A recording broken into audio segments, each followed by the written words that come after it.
اللہ کو جھکنے والا بندہ پسند ہے. جو اللہ بنانا چاہتے ہیں نا اپنی مخلوق کو, وہ کیا بنانا چاہتے ہیں؟ میں تمہارے ساتھ اچھا سلوک کروں برا سلوک کروں, تم بندے ہو, بندے بن کے رہو, ٹھیک ہے نا, کیا رہو, تم نے بس دعا ہی مانگنی ہے, اللہ یہ سب میرے ساتھ جو ہو رہا ہے یہ ٹھیک کر دے, میں ٹھیک کروں نہ کروں, تم نے ساری عمر کیا کرنا ہے, بس یہی مانگنا ہے کہ اللہ ٹھیک کر دے, اللہ محتاج ہیں, اللہ یہ بھی ٹھیک ہو جائے, اللہ یہ بھی ٹھیک ہو جائے, اللہ بے روزگار ہوں روزگار دلا دے, میری مرضی روزگار دوں یا نہیں دوں, نہیں بھی دوں تم نے یہی کہنا ہے اللہ دلا دے. ساری زندگی اسی دعا میں گزارنی ہے تم نے, چاہے میں تمہاری دعا قبول کروں چاہے تمہاری دعا قبول نہ کروں, کیونکہ تم بندے ہو میں خدا ہوں, خدا تم تھوڑی ہو, تمہاری تھوڑی چلے گی زمین پہ.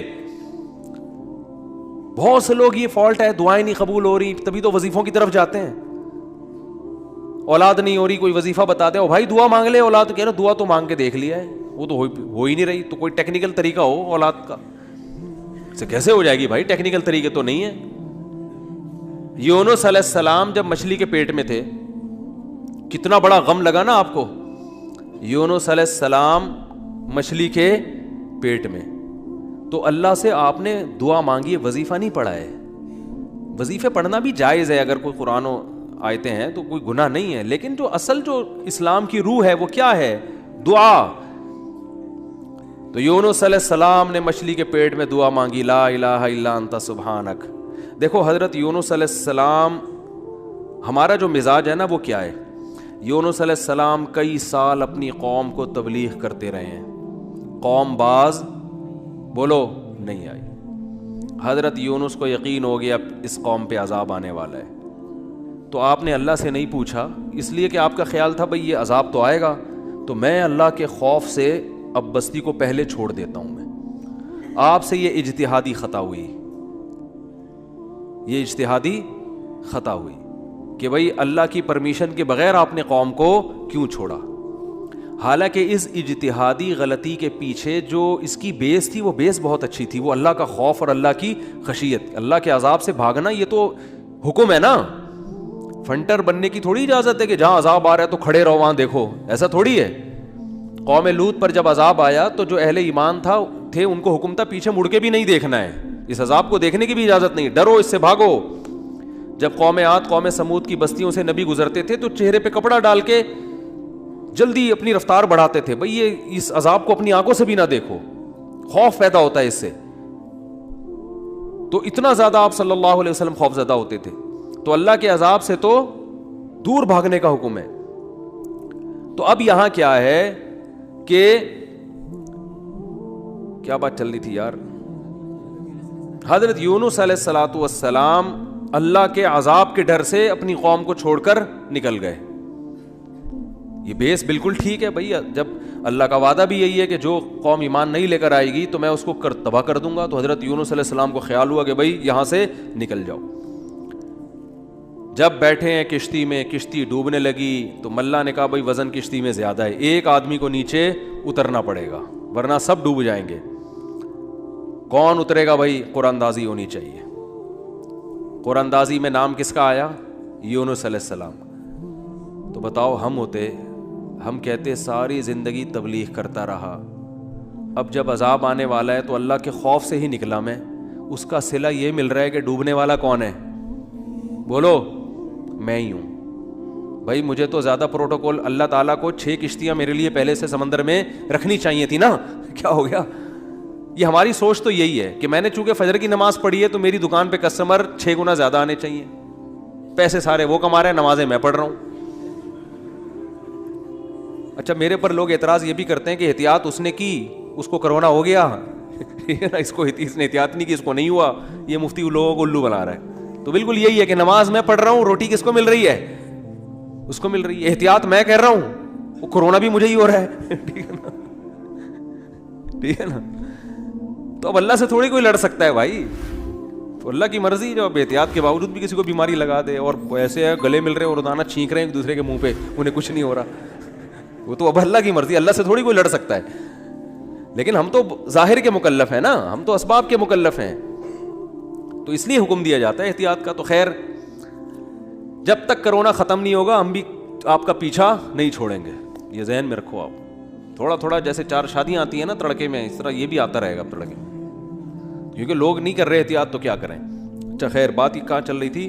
تو یونس علیہ السلام کی جگہ ہم ہوتے تو بھائی ہماری حالت کیا ہوتی ہے. اللہ جیسے تبلیغ میں ہم میں سے کوئی گیا ہوا ہوتا 4 مہینے کے لیے، 4 مہینے کے لیے تبلیغ میں نکلے ہوتے، اللہ کے راستے میں واپس آ رہے ہوتے تو پتہ چلا کچھ یعنی کنوینس ہی نہیں مل رہی، پولیس والے پکڑ کے لے گئے، کسی کیس میں بند کر دیا، تو کیا وسوسے آتے ہیں دماغ میں. جیسے حج کرنے گئے نا، ایک آدمی حج کرنے گیا، لٹ گیا وہاں پہ نا جیب کتروں نے، تو وہ کہہ رہا ہے اللہ میں نے تو سنا تھا حاجی تیرے مہمان ہوتے ہیں، تو ہم نے تو دنیا میں کسی کو نہیں دیکھا کسی نے اپنے مہمان کس کی یہ انسلٹ کی ہو. ٹھیک ہے نا، ہم نے تو نہیں دیکھا، میں تیرا مہمان بن گیا اور کچھ بھی نہیں بچا میرے پاس، سب کچھ ہی لٹ گیا. تو جلا ہوا آدمی تھا. تو یونس علیہ السلام کی جگہ کوئی اور ہوتا، ہم جیسے نالائق ہوتے، تو ہم کہتے ہیں اللہ ساری زندگی قوم کی مخالفت لے کے تبلیغ کرتا رہا، اپنا تن من دھن لگا دیا، نہ کاروبار کی طرف توجہ، نہ کوئی پیسے کمانے، جو روکھی سوکھی ملی کھا لیا. پیغمبروں کا تو کوئی اجرت بھی نہیں ہوتی، وہ تو بالکل ہی اللہ توکل پہ چل رہے ہوتے ہیں. اے اللہ غربت میں وقت گزارا، کبھی کھانے کو ملا نہیں ملا، بس تیرے دین کو فوکس کیا. اب جب عذاب آنے والا ہے تیرا اس قوم پہ، تو تیرے خوف سے نکلا میں، جو تیرا ہی حکم ہے کہ مجھ سے ڈرو، میرے عذاب سے ڈرو.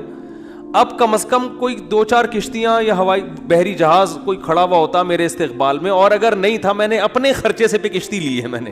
ٹھیک ہے نا، ذمہ داری کس کی بنتی تھی اللہ؟ ذمہ داری تیری بنتی تھی کہ کشتی کا انتظام تیری طرف سے ہو. بھائی گورنمنٹ اگر کسی فوجی کو کسی مہم پہ بھیجتی ہے، اب جو امریکہ کے فوجی افغانستان آئے ہوئے ہیں ان کو باعزت واپس نکالنا کس کی ذمہ داری ہے؟ بولو نا، امریکہ کی ذمہ داری ہے نا. تو تبھی تو فوجی کہہ رہے ہیں بھائی تم نے ہمیں عزت کے ساتھ جب بھیجا ہے تو عزت کے ساتھ پٹھانوں سے بچا کے نکالنا کس کی ذمہ داری ہے؟ یہ امریکہ کی ذمہ داری ہے نا. تبھی امریکہ قطر میں کوشش میں لگا ہوا ہے کہ بھائی یہ کسی طرح اپنی عزت بچا کے واپس آ جائیں. اور بالکل صحیح کر رہے ہیں امریکہ اپنے لحاظ سے، اس کا فرض بنتا ہے جب آپ نے فوجیوں کو بھیجا تو واپس بھی تو لے کر آؤ نا ان کو. تو بالکل میرے بھائی یہ بات ذہن میں آ سکتی تھی یونس علیہ السلام کے کہ اللہ یہ سب میں نے تیرے لیے کیا ہے، اب تیرا عذاب آ رہا ہے تو مجھے تو یہاں سے فرار ہونا ہے بستی سے، تو کشتی کا انتظام کرنا میرے ذمے نہیں ہے بلکہ کس کے ذمے ہے؟ تیرے ذمے. چلو میں نے اپنے خرچے پہ کر لی. اب اے اللہ تو خود ہی اگر ڈوب رہی، اول تو ڈوبنی نہیں چاہیے، تجھے تو یہ طاقت ہے کہ 100 آدمی بھی کشتی میں بیٹھ جائیں، جب تک تیری مرضی نہیں ہوگی کشتی کلٹی بولو نہیں ہوگی، یہ نہیں کلٹی ہو سکتی. دوسری آزمائش تو نے یہ اس آزمائش میں ڈال دے گی، کشتی کلٹی ہو رہی ہے. اور اگر کلٹی ہو بھی رہی ہے تو ایسے نالائق لوگ اس کشتی میں بیٹھے ہوئے ہیں. کار آمد تو صرف اس میں یونس علیہ السلام تھے، باقی تو سارے نالائق، کیونکہ مشرک لوگ تھے سارے، بت پرست، پان گٹکے والے، سگریٹ والے، تمباکو والے، سارے اس میں بیٹھے ہوئے ہیں. وہ تو پتہ نہیں کیا کیا نشہ کرتے ہوں گے، سارے ایک نمبر کے چور یہاں بیٹھے ہوئے ہیں کشتی میں. تو اللہ ان میں سے کسی کو تو خود ہی جو ہے نا ڈلوا دیتا. اور قرآن اندازی ہو رہی ہے تو نام کس کا آ رہا ہے؟ میرا نام آ رہا ہے، جس نے ساری زندگی تبلیغ کی. تو اور پھر کمال یہ کہ بڑی آزمائش کیا کہ چلو کشتی میں اگر چھلانگ لگا کے نیچے گرنا ہی تھا، ان لوگوں نے ڈال دیا بھائی آپ کا نام آیا آپ کو اترنا پڑے گا. تو تیرنے کا آپشن ہوتا ہے، کہیں تیرتے رہیں گے، کوئی ٹیلا آ گیا وہاں بیٹھ گئے، یا کسی نے دیکھ لیا کوئی رسی پھینک دی جیسے، یا کہیں کنارے پہ اتر گئے، جیسے ہی چھلانگ لگائی ہے ایک اور بڑی آفت، سمندر کی مچھلی نے آپ کو نگل لیا. کتنا خوف، ایک حرف زبان سے ناشکری کا نہیں نکل رہا پیغمبر کی کہ اللہ مروا دیا تو نے. تو یہ کیا خوف ہوتا ہے، سمندر کا اپنا ایک خوف ہے بھائی، کبھی یہاں نہیں سمجھ میں آئے گا، جاؤ سمندر میں جا کے پتہ چلے گا. اور قرآن سے پتہ چلتا ہے رات کا وقت تھا، اندھیرا تھا، اندھیرے میں بہت، کیونکہ فنادا فی الظلمات، فی الظلمہ نہیں ہے کہ اندھیرے میں پکارا، اندھیروں میں پکارا. پتہ چلا کہ بہت سارے اندھیرے تھے، یعنی ایک مچھلی کے پیٹ کا اندھیرا، ایک سمندر کی تہ کا اندھیرا، اور ایک رات کا اندھیرا. کس قدر خوف. بتاؤ آج کسی کو ایسی ٹینشن ملتی ہے؟ آج یہی ٹینشن ہے، ابا نے اس دن چپیٹ لگا دیا تھا کھینچ کے، اور بھائی تمیز سے بات نہیں کر رہا، بیگم کنٹرول میں نہیں ہے, اور مفتی صاحب کا بیان سن کے اللہ کی خاطر شادی کی تھی, پھنس گئے. ایک آدمی میرے پاس آیا, کہنے لگا مفتی صاحب میری بیوی کی نا شکل اچھی ہے اور نہ بات کرنے کا انداز اچھا ہے. تو مجھے خود بتا رہا تھا, کہہ رہا اتنی بد اخلاق ہے. میں اس سے کہتا ہوں اگر تیری شکل بھی اچھی ہوتی نا میں تیری بد اخلاقی برداشت کر لیتا. چلو یار, پتہ نہیں جھوٹ بول رہا تھا سچ بول رہا تھا, اللہ ہی جانے. اب یہ کوئی ٹینشن ہے بتاؤ؟ اصل ٹینشن تو وہ ہے نا. اچھا لوگ کہہ رہے ہوتے ہیں وہ ہو جاتا نا اچھا تھا, ہم سمندر میں ڈوب جاتے اچھا تھا. او بھائی ابھی ڈوب ہی نہیں رہے ہو اس لیے کہہ رہے ہو اچھا تھا. جب ڈوبنے لگو گے تو وہی کیفیت ہوگی. وہ جو پھندا آ گیا تھا نا درخت سے, ایک آدمی کہتا نا اللہ موت دے دے زندگی سے, تو وہ کسی نے پھندا پھینک دیا اوپر سے اور یہ کہا کہ میں اللہ ہوں, اس میں گردن ڈال لے اٹھا لوں گا. تو وہ کہتا ہے یہاں تو کوئی مذاق بھی نہیں کر سکتا ہے اللہ. تو وہ جب آتی ہے نا اپنے اوپر تو پھر یہ کنڈیشن ہوتی ہے.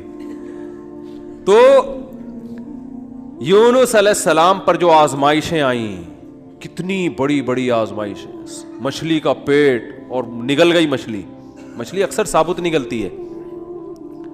ذرا بھی شکایت, کیونکہ ہم بندے ہیں بھائی, ہماری جو ڈیوٹی ہے ہم نے وہ کرنی اور چھوٹا بن کے رہنا ہے. ہم نے اللہ کے سامنے یہ نہیں کرنا یہ کیا ہو رہا ہے, ایسا کیوں ہو گیا, میں تو تبلیغ کے لیے نکلا تھا, میرے ساتھ یہ ناانصافی.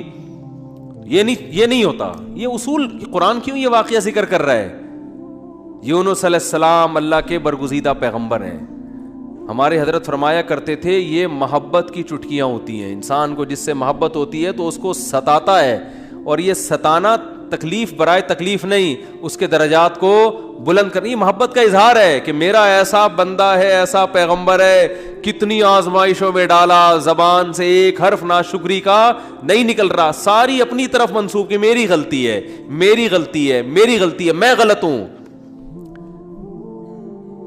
تو قرآن کے الفاظ دیکھو, جب مچھلی نے نگلا ہے اور سمندر کی تہ میں گئی اندھیروں در اندھیرے, تو یونس علیہ السلام نے فنادا فی الظلمات, اندھیروں میں کیا پکارا, لا الہ الا انتا, اے اللہ تیرے سوا کوئی غلامی کے لائق نہیں ہے, میں تیرا غلام ہوں. انی کنت من الظالمین, میں ہی غلط ہوں, تو غلط نہیں ہے, مجھ سے کوئی غلطی ہوئی ہے اور میں تجھ سے استغفار کرتا ہوں. ان کو احساس ہو گیا کہ میں جو بغیر پرمیشن کے آیا ہوں شاید یہ اس لیے ہو رہا ہو میرے ساتھ. دیکھو اپنے آپ کو غلط ثابت کرنے کے لیے دلائل تراشے جا رہے ہیں. کوئی اللہ نے وہی تھوڑی کی تھی اس وقت کہ آپ غلط ہیں. بس اس عمل سے اندازہ ہو گیا کہ بھائی اور تو مجھے نہیں لگتا میرے سے کوئی گناہ ہوا ہو, تو مجھے لگتا ہے کہ یہ ہے جس کی وجہ سے اللہ کیا ہے, مجھ سے ناراض ہے. تلاش کر رہے ہیں, کوئی اپنی مسٹیک تلاش کریں, اپنے آپ کو غلط کہیں تو لا الہ الا انتا سبحانکا, اے اللہ تو ہر عیب سے پاک ہے. کیا مطلب, تو میرے ساتھ غلط نہیں کر سکتا, یہ میرا ہی کوئی عمل ہے جس کی وجہ سے ایسا ہو رہا ہے, تو تھوڑی غلط ہے, تو ہر عیب سے پاک ہے, تو ظالم تھوڑی ہے, میری غلطی ہے, میں غلط ہوں. کیا اللہ کے رحمت کے خزانے حرکت میں آتے ہیں. فَالْتَقَمَهُ الْحُوتُ وَهُوَ مُلِيمٌ, قرآن کہہ رہا ہے مچھلی نے نگلا اس حال میں کہ یونس علیہ السلام اپنے آپ کو ملامت کر رہے تھے. جب مچھلی نگل رہی تھی اس وقت بھی اپنے آپ کو ملامت کر رہے ہیں, اپنے آپ کو برا بھلا کہہ رہے ہیں, میں نے غلط کیا. تو جب مچھلی کے پیٹ میں جا کے توبہ استغفار کی ہے تو اللہ کی صفت استغنا دیکھو. اللہ فرماتے ہیں لولا انہ کان من المسبحین, اگر یونس اپنی غلطی کا اعتراف نہ کرتے, للبث فی البطن الی یوم یبعث فی بطنہ الی یوم یبعثون, قیامت تک اسی کے پیٹ میں رہتے, وہ نہیں نکلتے. یہ اللہ کی صفت استغنا ہے کہ بھئی اللہ کو آپ ڈرا کے دھمکا کے یا اپنی غلطی کا اعتراف کیے بغیر اللہ پہ ڈال کے اللہ سے کچھ بھی منوا نہیں سکتے. اللہ کہتے ہیں ہمیشہ رہتے, لیکن اللہ کو پتا تھا نہیں ہے ایسا, وہ تو آزمایا, پیغمبر تو گناہ نہیں کر سکتے نا, تو یہ تو اللہ آزما رہے ہیں دنیا کو دکھانے کے لیے کہ میرے نیک بندے ایسے ہوتے ہیں. تو اللہ فرماتے ہیں کہ فَأَنبَذْنَاهُ بِالْعَرَاءِ, ہم نے ایک میدان میں ان کو, جب انہوں نے توبہ استغفار کی ہے تو اللہ نے مچھلی کو حکم دیا ان کو نگل دے باہر, اور وہ مچھلی نے آپ کو ساحل سمندر پہ ڈالا ہے اب اللہ کی رحمت کے خزانے. سمندر کے ساحل پر کچھ بھی نہیں تھا. اللہ فرماتے ہیں وہاں اپنی قدرت سے ہم نے درخت پیدا کر دیا جو ان کو کیا دے گا؟ چھاؤں. اب معجزے ہو رہے ہیں کہ نہیں ہو رہے؟ بھئی اللہ آزمایا, اللہ نے کہا آزمائش میں پورا اترا یہ بندہ, میرے یہ نیک بندے آزمائش میں پورے اترے ہیں. اور اللہ نے اپنی قدرت سے درخت پیدا کر دیا اور حکم دیا جاؤ اپنی قوم کے پاس واپس جاؤ. قوم سے عذاب ٹل گیا. ہوا یہ تھا کہ جب یونس علیہ السلام کو یقین ہو گیا عذاب آ رہا ہے, تو یونس علیہ السلام جیسے ہی نکلے, وہ قوم تھی ہوشیار, اس کو اندازہ ہو گیا کہ بھائی یہ جب تک ہم میں تھے تو عذاب کا چانس نہیں تھا, یہ گئے ہیں تو اب واقعی آئے گا. تو عذاب دیکھے بغیر انہوں نے توبہ تائب شروع کر دی, تو اللہ نے وہ عذاب آنے والا ان سے کیا کر دیا؟ ٹال دیا. یہ ہے اللہ کی رحمت. اللہ کے غضب پہ کیا رہتی ہے؟ بولتے کیوں نہیں بھائی؟ غالب. تو یہ واقعہ بھی ثابت ہو گیا, رحمت ہمیشہ گراف اللہ کا اوپر رہتا. ہاں عذاب دیکھ لیتے اور مذاق اڑاتے, جیسے قوم عاد نے مذاق اڑایا. فلما رأوه عارضا مستقبل اودیتہم, جب انہوں نے بادلوں کو اپنی طرف آتے ہوئے دیکھا, پیغمبر بتا رہے ہیں کہ یہ عذاب ہے, تو کہہ رہے ہیں ھذا عارض ممطرنا, کوئی عذاب نہیں ہے بھائی, بادل تو آتے ہیں برستے بھی ہیں, کوئی نارمل. وہ تو آخری دم تک ڈٹے ہوئے تھے.